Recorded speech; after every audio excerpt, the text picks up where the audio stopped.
Members of the Commission, Government of Mexico, and fellow human rights and disability activists from Mexico, thank you for this opportunity to testify before the Commission on the human rights of children and adults with disabilities who are detained in Mexico's institutions. My organization, Disability Rights International, first investigated and reported on the rights of people with disabilities in Mexican institutions back in 2000. As a result of our finding of horrendous abuses in Mexican institutions, this commission expressed concern in its annual report on Mexico in 2000 about Mexico's treatment of people with disabilities. We returned 10 years later. Mexico had ratified the UN Convention on the Rights of People with Disabilities, and we formed a coalition with disability and human rights activists in Mexico to examine Mexico's compliance with the new convention and its protection of basic rights under the American Convention. The video that you will see today is a product of that investigation. I am sorry to say it is as if time has stood still. The horrendous human rights violations that we saw then are taking place today on a large scale.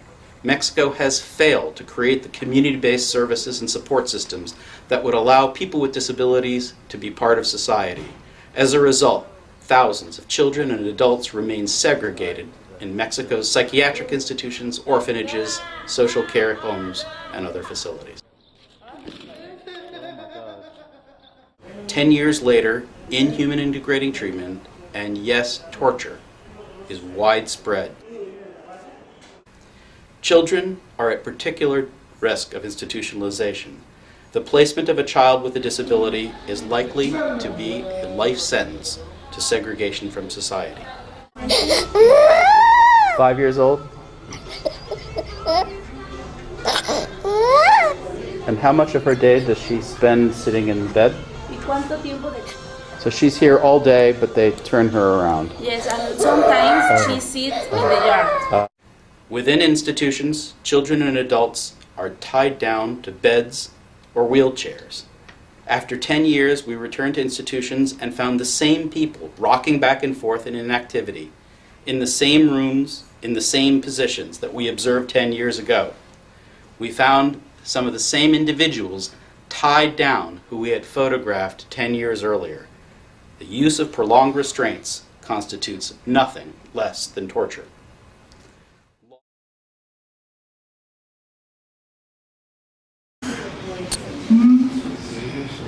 So he's got his hands tied together and in bags. And this one seems to be in a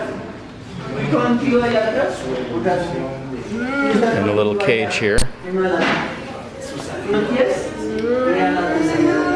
He's got his hands tied behind his back on the floor.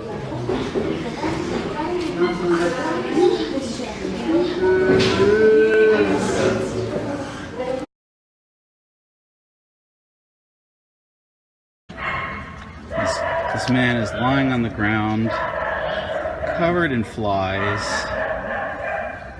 He's apparently covered in his own excrement. It's quite overpoweringly smelly.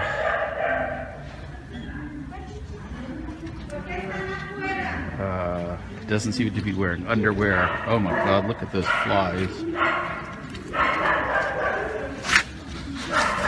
Okay, there's a number of people who appear to be permanently restrained.